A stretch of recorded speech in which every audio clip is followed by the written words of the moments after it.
Alors dans cette vidéo, on va récapituler le travail des 2 premières semaines. Donc le but c'était de créer le site Rocket Elevators en s'inspirant du site Smarty. Au lieu de réinventer la roue, le but c'était d'utiliser des templates pour faire différentes sortes de manipulations comme changer des liens, changer des images, changer des styles, créer des nouvelles sections. Donc là on va voir ça en images en ouvrant la page principale.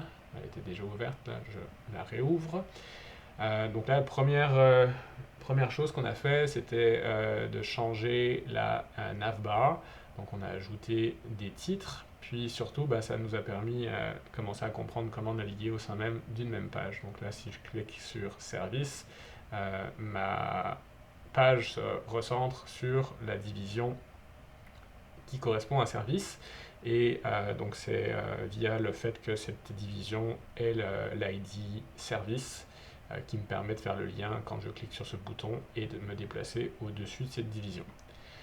Ensuite, on a manipulé le bandeau ici, donc ça c'est un Revolution Slider, ça vient avec pas mal de styles prédéfinis, et puis là l'objectif c'était de personnaliser la position des titres, des paragraphes, des boutons. Donc là c'était essayer de forcer des choses, puis ça a été un premier défi là, parce que chacun des éléments peut être, le style de chacun des éléments peut être régi par une multitude d'éléments CSS externes. Puis donc, c'est de trouver le bon moyen de forcer. Donc, quand il y a des éléments qui n'étaient pas répétitifs, je trouvais que le moyen le plus simple, c'était dans le HTML de mettre du style, color, font size ou quoi directement dans la balise de l'élément.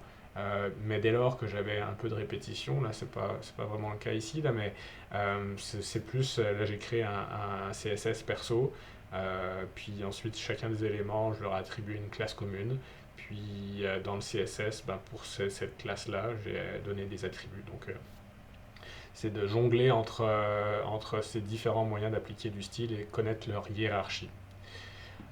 Donc là, ça m'a permis de créer donc, 3 slides avec la thématique de Rocket Elevators. Au passage, j'avais fait une petite icône perso de Rocket Elevators, puis un petit sigle aussi dans l'onglet. Donc on descend, on a la rubrique Our Features. Je me suis inspiré d'une des pages template de Smarty, puis ça a permis de commencer à manipuler l'organisation spatiale, le layout des divisions qui composent une page. Dans cette section-là, on a une sous-section, on a une division, en fait on a plusieurs divisions, on en a déjà 3.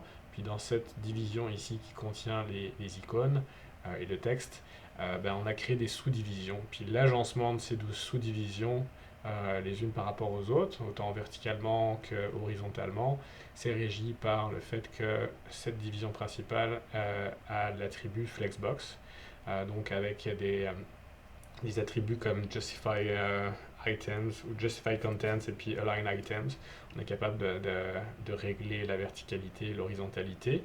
On a en fait, chacune de ces sous-divisions est aussi sous-divisée avec du Flexbox pour s'assurer que les icônes, le texte et les titres soient alignés horizontalement et verticalement. J'ai eu le même recours à ces Flexbox dans cette division ici. Un des intérêts, on le voit, c'est par exemple quand je réduis la largeur de la page, au lieu que le rideau vienne masquer le contenu, le contenu s'adapte à la largeur jusqu'à un certain point. Donc ça, c'était bien intéressant ces sections-là pour manipuler les Flexbox.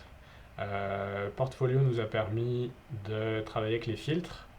Donc chacune de ces boxes-là a un ID ou une classe et on est capable de mettre ça en relation avec le titre ici. Donc ça vient filtrer simplement les classes communes, donc résidentielles, commerciales ou celles qui ont des words.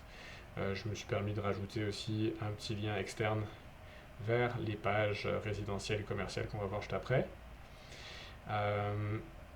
Portfolio, le bandeau d'employés, les news, encore une fois, travaillé avec des flexbox pour que tout soit bien aligné. J'ai fait en sorte que les images qui correspondent aux articles ont la même hauteur. Comme ça, on a les titres qui sont bien alignés.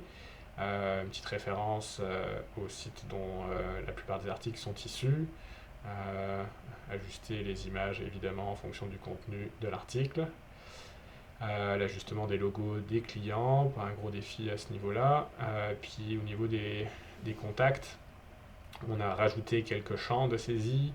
On s'est assuré que certains champs qui ont besoin de plus de place viennent remplir toute la ligne, tandis que d'autres, on était capable d'en mettre 3 sur la même ligne, avec un alignement, une largeur constante, pour que ce soit aussi très propre. Puis finalement, on a aussi mis à jour pas mal de l'information pour plus qu'il y ait de traces de Smarty, puis que tout réfère à Rocket Elevators. Donc au niveau du code, étant donné qu'on manipule un fichier de plus de 1000 lignes, j'ai eu besoin de bien structurer le document. Donc là, je me suis rajouté pas mal de sections qui sont vraiment organisées comme la page l'est. Donc là, créer des groupes pliables pour chacune des grandes sections et utiliser des bookmarks, des marque-pages pour naviguer plus facilement d'un item à l'autre.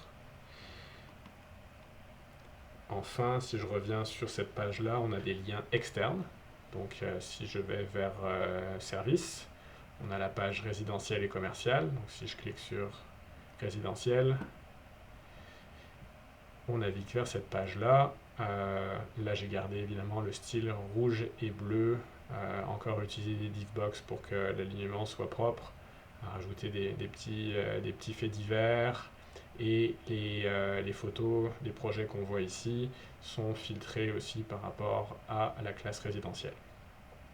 Et quelques testimonials au travers.